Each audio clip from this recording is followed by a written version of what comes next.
നമുക്കൊപ്പം സജോ ഉണ്ട്. മുനമ്പത്ത് എല്ലാ പ്രശ്നങ്ങളുടെയും ഒറ്റമൂലിയായി മാറും വഖഫ് നിയമ ഭേദഗതി എന്നാണ് ഈ ബില്ല് ഇന്ന് ലോക്സഭയിൽ അവതരിപ്പിച്ച ന്യൂനപക്ഷക്ഷേമ മന്ത്രി കിരൺ റിജിജു പറഞ്ഞത്.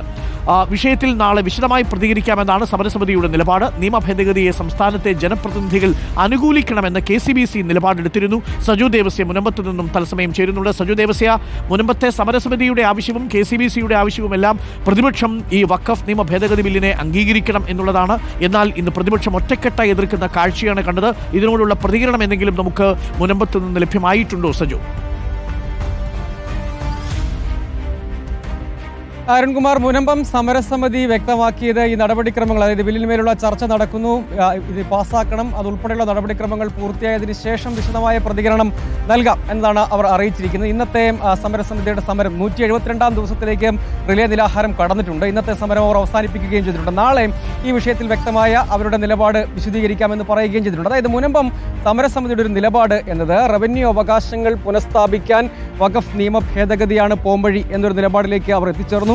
KCBCയും സമാനമായ നിലപാട് തന്നെ പറഞ്ഞു. അവർ ഒരു പരിധി കൂടി കടന്ന് സംസ്ഥാനത്തെ ജനപ്രതിനിധികൾ അനുകൂലിച്ച് വോട്ട് ചെയ്യണം, ഈ കാര്യത്തിൽ മുനമ്പത്തെ ജനങ്ങൾക്ക് നീതി ഉറപ്പാക്കാനാകുന്ന ഭേദഗതികളെ പിന്തുണയ്ക്കണം എന്നതടക്കമുള്ള നിലപാട് സ്വീകരിച്ചിരുന്നു. അതിൽ നിന്ന് വ്യത്യസ്തമായ നിലപാടാണ് മുന്നണികൾ സ്വീകരിച്ചിട്ടുള്ളതെന്ന കാര്യം വ്യക്തമാണ്. കൃത്യമായി തന്നെ വിപ്പടക്കം ഉണ്ടുതാനും. പക്ഷേ ഈ കാര്യത്തിൽ തുടർന്ന് അങ്ങോട്ടേക്ക് സംസ്ഥാന രാഷ്ട്രീയത്തിൽ ചലനങ്ങൾ ഉണ്ടാക്കാൻ പോകുന്നൊരു നിലപാടാണ് എന്ന കാര്യത്തിൽ തർക്കമൊന്നുമില്ല. ഏതെല്ലാം നിലയ്ക്ക് അത് ഇപ്പോൾ തന്നെ ചർച്ചയാകുന്നുണ്ട് എന്നത് നമുക്കറിയാം. ആ വിഷയത്തിൽ മുനമ്പം സമരസമിതിയെ സംബന്ധിച്ച് അവരുടെ റവന്യൂ അവകാശങ്ങൾ പുനഃസ്ഥാപിക്കാൻ ഇത് മാത്രമാണ് പോംവഴി എന്നതാണ് നിലപാട്. അതൊരു കുറെ കൂടി കോൺഗ്രസിനെയാണ് കൂടുതൽ പ്രതിസന്ധിയിലാക്കുന്നത് രാഷ്ട്രീയമായി എന്നതൊരു വസ്തുതയാണ്. പക്ഷേ ഇക്കാര്യത്തിൽ ദേശീയ തലത്തിലടക്കമുള്ള നിലപാടുകൾ വ്യക്തമാക്കുകയും കോൺഗ്രസ് വളരെ കൃത്യമാർന്ന നിലപാട് പ്രത്യേകിച്ച് പ്രതിപക്ഷ സംഘടനകളെല്ലാം സ്വീകരിച്ചിട്ടുണ്ട്.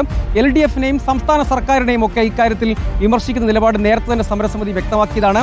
അത് പക്ഷേ UDFനെ കൂടി രാഷ്ട്രീയമായി ബാധിക്കും വിധമുള്ള ഒരു സംഗതിയായി കൂടി ഇത് വരുന്നു. നിയമ ഭേദഗതി നടപ്പാക്കുന്നു, അത് സംബന്ധിച്ച അതിനെക്കുറിച്ചുള്ള യോജിപ്പുകളും വിയോജിപ്പുകളും എന്നതിനൊക്കെ അപ്പുറത്തേക്കുള്ള ഒരു രാഷ്ട്രീയ തലവും ഒരു സാമൂഹിക തലവും കൂടി ഈ നിയമ ഭേദഗതിയുമായി ബന്ധപ്പെട്ട് സംസ്ഥാനത്ത് രൂപപ്പെട്ടിരിക്കുന്നു. അത് സമരസമിതി മാത്രമല്ല, ഒരു സമുദായ സംഘടന തന്നെ KCBCയും അതിനും മുകളിൽ CBCയും അടക്കം നിലപാട് സ്വീകരിക്കുന്ന ഒരു രാഷ്ട്രീയ സാഹചര്യം ഏറ്റവും പ്രധാനപ്പെട്ട കാര്യമാണ് KCBCയും CBCയും നാളെ എടുക്കുന്ന നിലപാട്. നാളെ ദീപിക ദിനപത്രത്തിന്റെ മുഖപ്രസംഗം എന്തായിരിക്കും എന്നുള്ളതാണ്. ഇന്ന് മുഖപ്രസംഗം വളരെ രൂക്ഷമായ ഭാഷയിൽ തന്നെയാണ് പ്രതികരിച്ചത്. അതിലൊരു താക്കീതിന്റെ സ്വരമുണ്ടായിരുന്നു എന്നതും പ്രേക്ഷകർ ഓർമ്മിക്കുന്നുണ്ടാവും. തീർച്ചയായും ഇത് നാളത്തെ ദിവസം ക്രിസ്ത്യൻ സഭകളുടെ പ്രതികരണം വളരെ പ്രധാനപ്പെട്ടതാണ്. അത് തന്നെയാണ് BJP ലക്ഷ്യമിട്ടത്. ഹൈബീഡിന്റെയും ശശി തരൂരിന്റെയും ഒക്കെ വീടുകളിലേക്ക് നടത്തിയ മാർച്ചും നമ്മളിന്ന് കണ്ടു.